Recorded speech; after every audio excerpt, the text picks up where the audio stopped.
What's up, YouTube? Capital G here, Duel commentary. We've got Die in Trucking, 1645 versus Zalor, 1590. It looks like we have Sylvans versus Unknown deck. Die in Trucking opened pretty much the nuts. I'm not sure I can 100% recap, but I believe this is his second turn. He has 2 Hermitrees on field, 4 back row, 3 in hand, and he has Mount Sylvania, which is a really good card if you can't destroy it. His opponent has 6 cards, but, you know, it looks like he's on the defensive. 2 Speller Traps is not enough to contain this field, and a set monster could be if it's in hand. If it's a hand card, obviously you could do some damage there. The problem right now that Zalor is going to have is the fact that this is plus.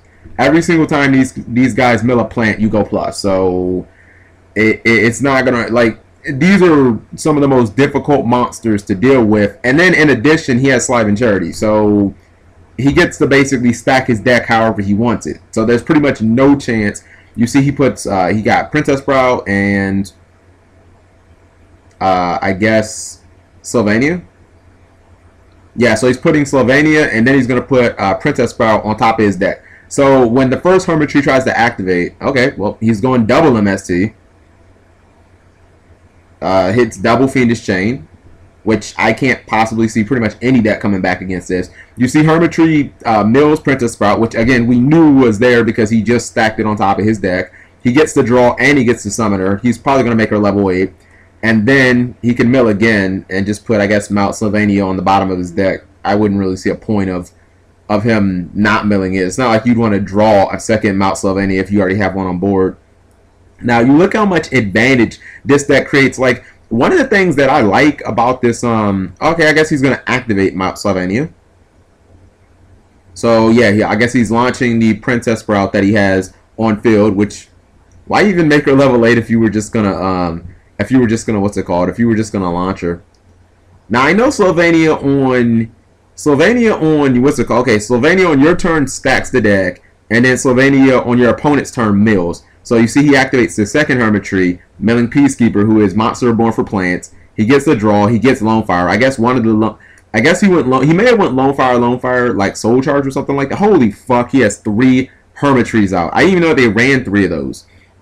But actually, that's what I was about to say. I was about to say, one of the most simplistic plays you can do with Sylvans, and it actually makes a ton of advantage, I like to see it a lot, is when somebody just opens up Lone Fire and you go into Hermitree and then you mill. It's like, what's the downside to that? The downside was you got a 2700 beater on board for your normal summon. Like, that's a downside? That's not a downside.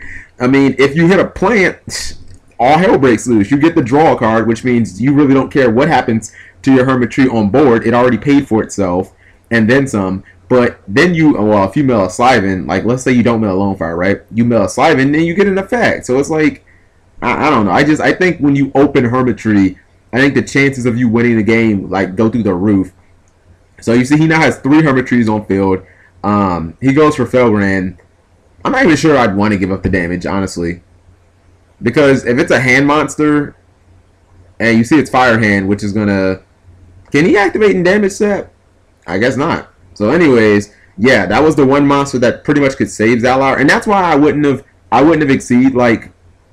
I mean, I guess there's a small potential he could deck out, but I'm not willing to give up that. I'm not willing to give up that many, really just that much damage on board. Like, I'll run through all of that. I'll run through all your hands. I'll just keep attacking. As far as I'm concerned, Die in Trucking has advantage to spare. And you see he played, especially with Phoenix and Windblast. I don't know if he just set that or not, but why didn't he just Phoenix and Windblast and attack with everybody for 27k times 3, which it wouldn't have actually killed Zalor, but I mean, shit, it would have been a start. So, Ice Hand is on top of Zalor's deck. He can still summon, though. The problem is, he has to kind of watch what he sets or summons, because he can't do anything that makes him shuffle his deck. Otherwise, he'll kind of lose his hands. Now, you see, Die in Trucking's going to activate Reckless Greed. He can activate Mount Sylvania if he wants. Okay, so he doesn't choose to activate Reckless Greed. He activates Phoenix and Windblast on the face-down card. Oh, so that means Ice Hand's 2 cards down. It's going to be a while before he gets to that Ice Hand. Okay, and Zalor just scoops it up, and I guess we're going to game 3. That was game 2. And based off, well, I mean, I can't really say that was a a typical representation of Sylvans, because you see the dude opened with two Hermitrees on board. Like, the only way that I could see the deck opening better with two Hermitrees, I guess, is with Quasar. But I don't know if I want to play all those janky ass like tuner plants. You know, not Spore. Spore's great, but I don't know if I want to run other janky, you know, copy plan and Naturia cherries and all that other like stupid shit just to get Quasar out when, you know, it's kind of situational. Okay, he's playing Geargia. I guess he has hand splashed in, which is, it's not bad, because when you have hand, like, okay, Debunk isn't a good card versus Geargia. Dimensional Prison isn't good either. Like, all the cards that are good against the hands are fucking awful against Geargia. Like, all of them. Geargia are a deck where the way you beat Geargia is, well, that, first off, Dark Hole. You kill their monsters. You find ways to kill their monsters while they're face down, aka Geargia Armor. Dark Hole and Fire Fist Bear get the job done. If you play Tinky, you can side deck Bear. Well, not just against that deck, but against Evil Swarm. Let me not get too sidetracked. And then Black Horn of Heaven. A lot of times, if you can cut them off before they exceed summon, you'll win a lot of times. Those are the two best ways, in my opinion, of beating Geargia. And then obvious effect negation, because negating armor when it's been flipped or MK2 is really, really good. I don't ever use effect negation on Geargia Arsenal. I don't think it's worth it. Because if your opponent does this, they summon Arsenal, right? And you Veiler, and then they do this. Like, you really better hope your attack goes through. So now, let's see. After a whole bunch of loading up on back row, and Dying Truckin' got a 1-for-1, he summons Geargia Accelerator and attacks. I don't know about that play. Because if he sets, like, the Mushroom guy, like, what do you do? Like, if he sets a monster, do you attack into it with Accelerator? Like, I don't really know what you do there. Now we see the obligatory Geargia Gear, which means he's probably going for Gear Giant X. It's best card against, well, it's best card in general in this deck as far as Exceeds go. And it's not like there's one particular Exceed that's good against Sylvans. I mean, I wouldn't even say Mermill. I wouldn't even say Abyss Dweller. That card is just eh. So anyways, Dying Truckin' uses Phoenix with one blast. That gets wiretapped. Honestly, I would have let it get wing blasted, because like you could have just gotten Geargiano back and then tributed Geargiano and then gotten what's it called, armor back. Unless you're going for an OTK. If you're going for an OTK, okay, it makes sense. But wouldn't you want to save wiretap for like when you can go OTK? Okay, well never mind. He has Geargia armor.